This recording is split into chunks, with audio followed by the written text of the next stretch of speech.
அன்பானவர்களே, அன்பு வணக்கங்கள். உங்கள் மீது உள்ள அன்பின் காரணமாகவும் அக்கறையின் காரணமாகவும் எல்லாம் வல்ல தெய்வீக பேராற்றலிடம் உங்களுக்கும் உங்களுடைய குடும்ப உறுப்பினர்கள் அனைவருக்கும் நல்ல உடல் நலத்தையும்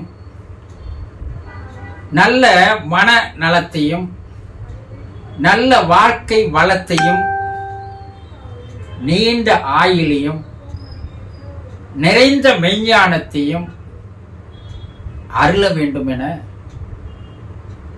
உங்களுக்காக நாள்தோறும் பிரார்த்தனை செய்கிறேன். உங்களில் ஒருவனாக என்னை கருதி கொள்ளுங்கள்.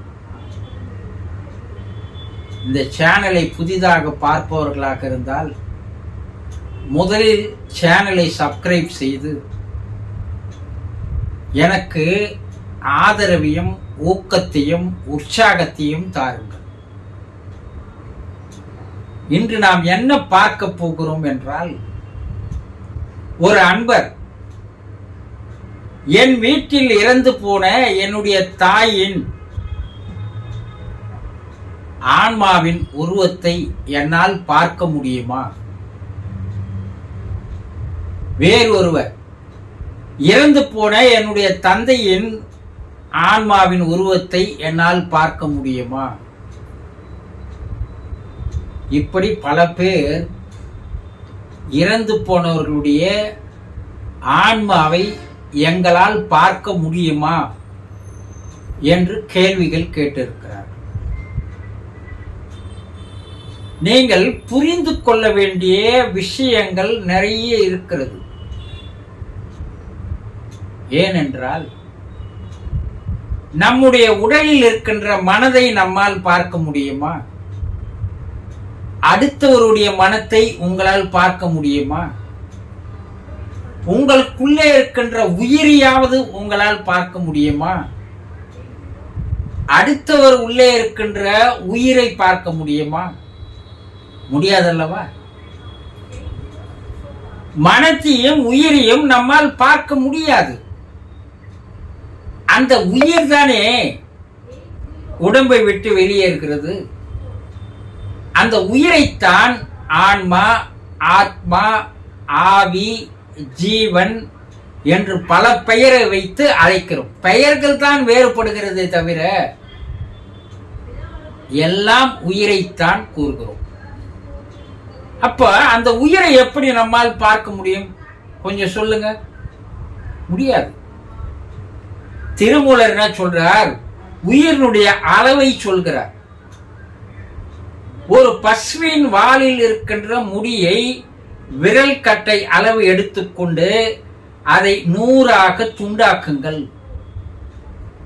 அதில் ஒரு துண்டை எடுத்து அதை மேலும் 100ஆக மாற்றுங்கள். இப்படி கடைசியாக நுண்ணோக்கியை வைத்து கூட பார்த்து பிரிக்க முடியாது என்ற அளவுக்கு வருகின்ற அந்த துகள், அந்த அளவுதான் உயிர் இருக்கும் என்று கூறுகிறார். அத நுண்ணோக்கி இல்லாமல் நம்மால பார்க்க முடியுமா?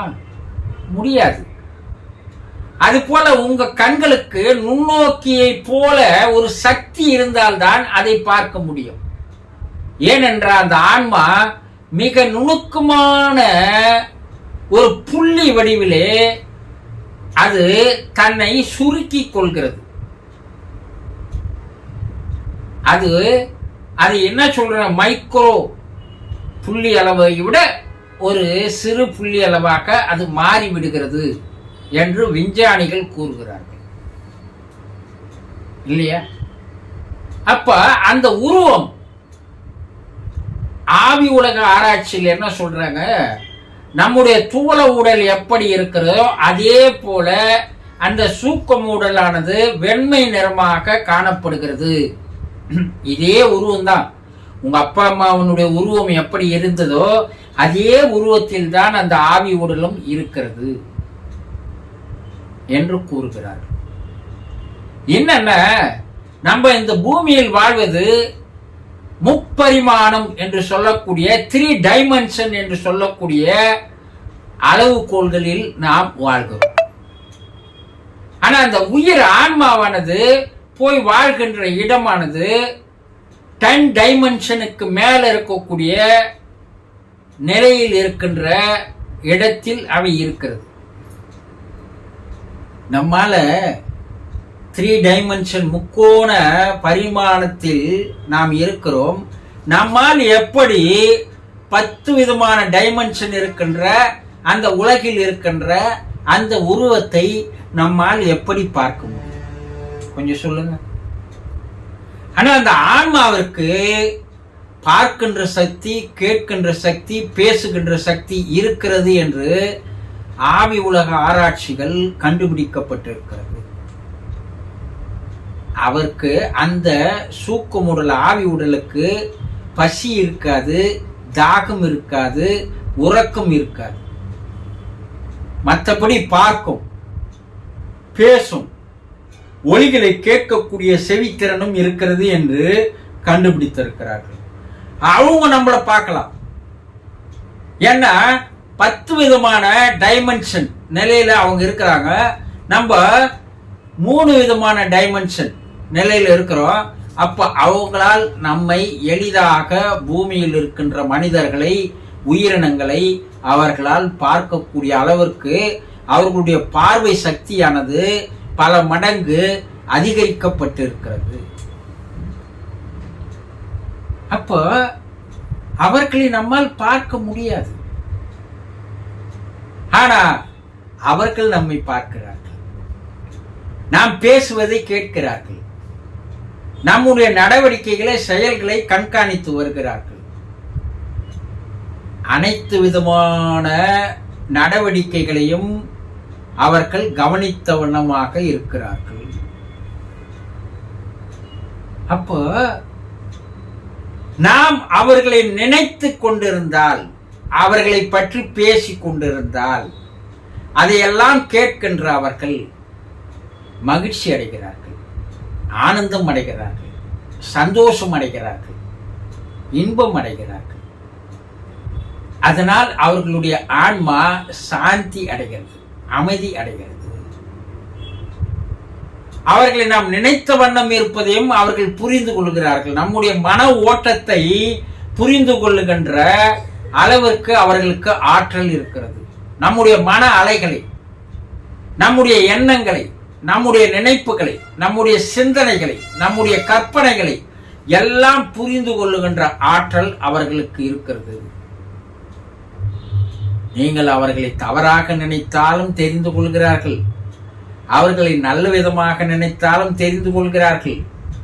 அவர்களை வழிபடாமல் விட்டாலும் பார்த்து கொண்டிருக்கிறார்கள். அவர்களை வழிபட்டாலும் பார்த்து கொண்டிருக்கிறார்கள். அப்ப நம்ம நடவடிக்கை எப்படி இருக்கணும்னு கொஞ்சம் யோசனை பண்ணுங்க. அவர்கள் சந்தோஷப்படுகின்ற வகையில் அல்லவா இருக்கணும். ஏதோ கடமைக்காக சில சடங்குகளை, காரியங்களை செய்துவிட்டால் அவர்கள் சந்தோஷப்படுவார்களா? நினைத்து பாருங்க, கிடையாது. அப்போ நம்மால் அவர்களை பார்க்கக்கூடிய அளவிற்கு நமக்கு கண் பார்வை மிக நுணுக்கமான அளவுக்கு ஆற்றல் கொண்டதாக இல்லை. இரண்டாவது, நம்முடைய மனம் ஒருநிலைப்படுவதில்லை. இதனால் அவர்களை பார்க்க முடியாது. ஆனால் அவர்களை உணர முடியும். அவர்கள் உங்கள் பக்கத்தில் வந்தால், இருந்தால், அந்த உருவத்தினுடைய அசைவுகளை, அவர்களுடைய எண்ணங்களை, நினைவுகளை டெலிபதி என்று சொல்லக்கூடிய தொலை தூர உணர்தல் என்ற அந்த செயலின்படி அவர்களுடைய உருவங்களை, அவர்கள் உங்கள் அருகில் இருப்பதை உங்களால் உணர முடியும்.